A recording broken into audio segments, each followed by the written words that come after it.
Halo semuanya, perkenalkan nama saya Christian Galeno selaku mahasiswa Telkom University, kelas AKP 49 Internasional. Pada saat ini saya akan menjelaskan rangkuman khotbah ibadah Minggu PMK selama saya beribadah di Telkom University ini. Di minggu pertama 21 September, ibadah kami mengangkat tema Oikumene One Body in Christ. Ayat kuncinya yaitu Efesus 4 ayat 1 sampai 16. Ibadah ini mengingatkan kita bahwa meskipun berasal dari gereja-gereja yang berbeda, ada yang tenang, ada yang ekspresif, kita sebenarnya memiliki satu jantung iman yang sama.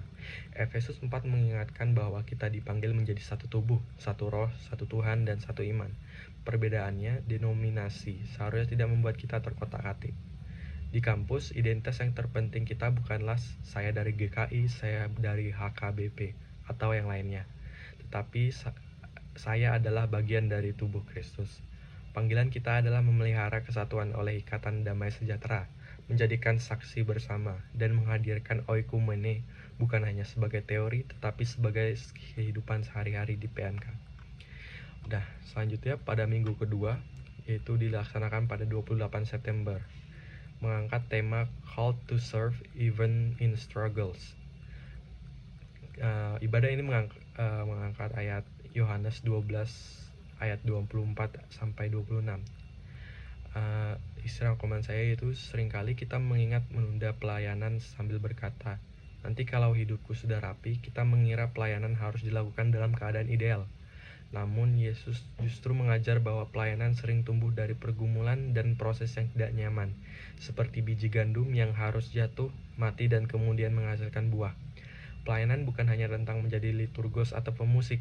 Pelayanan bisa terjadi ketika kita mendengarkan teman yang sedang down, atau tetap mendoakan orang lain saat kita sedang lelah.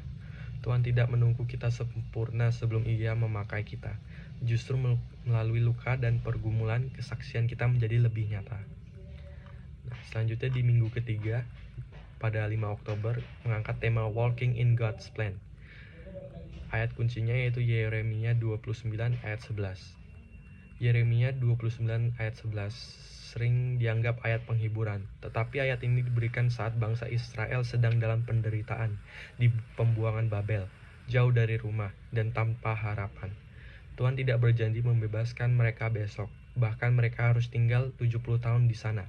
Artinya, damai sejahtera bukan berarti hidup tanpa masalah, tetapi keutuhan dan penyertaan Tuhan di tengah badai.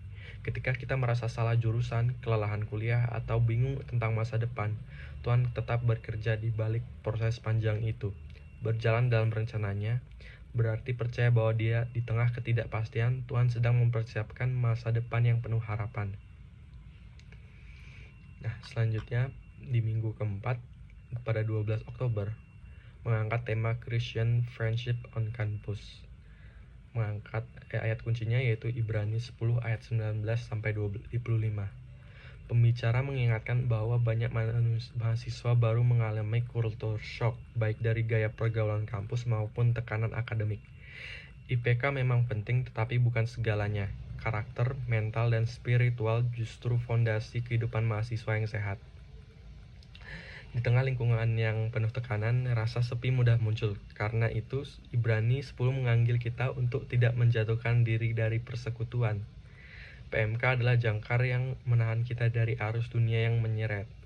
Persekutuan adalah tempat aman di mana kita saling menguatkan, saling memperhatikan, dan bertumbuh bersama. Inilah cara Tuhan memelihara kita melalui teman-teman iman yang Ia tempatkan di kampus. Selanjutnya pada minggu 5 yang dilaksanakan pada 19 Oktober mengangkat tema Strength for the Journey. Ayat kuncinya yaitu Filipi 4 ayat 13. Pada ayat Filipi 4 ayat 13 sering dipahami sejarah dangkal, padahal ayat ini berbicara tentang kemampuan untuk menghadapi segala perkara, tantangan kuliah, tekanan keluarga, masalah pribadi, dan ketidakpastian hidup. Perkara mewakili masalah yang terus berubah dan tidak pernah habis, namun ada Dia, yaitu Kristus, sumber kekuatan yang tetap. Untuk menghubungkan kedua hal ini dibutuhkan ketekunan, disiplin membaca firman, berdoa, dan membangun relasi pribadi dengan Tuhan. Dari ketekunan inilah muncul daya tahan spiritual yang membuat kita mampu menghadapi berbagai tekanan hidup bersama Kristus. Selanjutnya pada Minggu 6, 26 Oktober 2025, bertema transformasi kepribadian, mengangkat ayat Amsal 29 ayat 11, Efesus 4 ayat 26-27, dan Filipi 4 ayat 6. Khotbah ini menyorot 3 area penting yang perlu ditransformasi oleh Roh Kudus dan diteladani dari perjalanan hidup Petrus. 1. Yaitu kemarahan. Kemarahan yang tidak dikendalikan memberi ruang bagi iblis. Petrus sendiri pernah impulsif memotong telinga Malkus. Yesus menunjukkan contoh kemarahan kudus saat melihat ketidakadilan. Kita sering terbalik marah soal hal pribadi tetapi diam saat melihat ketidakbenaran. Lalu yang kedua yaitu kekhawatiran. Overthinking terjadi ketika kita terlalu fokus pada masa depan tanpa mempercayakan kepada Tuhan. Petrus tenggelam ketika ia mengalihkan fokus dari Yesus ke angin.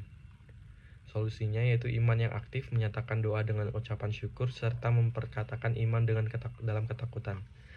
3. Yaitu kesombongan. Petrus pernah terlalu percaya diri, berkata tidak akan meninggalkan Yesus, tapi justru menyangkalnya. Solusinya itu pertobatan yang sungguh-sungguh, bukan hanya menangis dan keluar dari lingkungan yang menjerumuskan. Transformasi Petrus terjadi bukan hanya karena hebatnya dia, tetapi karena anugerah dan kuasa Roh Kudus. Demikian pula hidup kita. Selanjutnya, Minggu 7.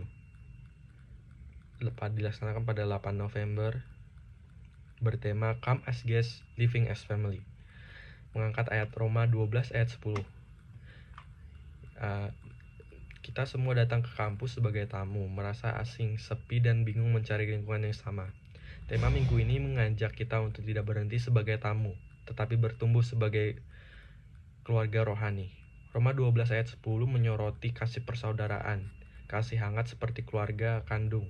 Kata penting lainnya adalah proegoemani, yaitu mengambil inisiatif. Keluarga tidak terbentuk jika semua orang pasif. Kita dipanggil untuk aktif menyapa, mengajak, memperhatikan, dan mengasihi. PMK adalah rumah yang Tuhan sediakan agar kita tidak berjalan sendirian. Ketika kita saling menajamkan dan memperhatikan, status kita berubah dari tamu menjadi keluarga sejati di dalam Kristus. Yaitu selanjutnya di Minggu 8, dilaksanakan pada 2 November 2025. Mengangkat tema kata-kata iman. Ibadah ini diawali dengan kesaksian Pendeta Samuel Sianto, seorang pebisnis yang mengalami kehilangan besar. 3 anaknya meninggal, namun Tuhan memulihkan dan memberinya 3 anak lagi. Salah satunya Belinda, yang sekarang menjuarai MasterChef Indonesia. Tema khotbah menekankan pentingnya kata-kata iman. Yesus senang menolong, dan apa yang kelihatan mustahil dapat diubah Tuhan, seperti kisah Yakub yang diberkati dengan domba berbintik. Yesus mengajarkan bahwa apa yang kita ucapkan dengan iman dapat mengubah hidup. Banyak orang justru membelenggu dirinya dengan kata negatif.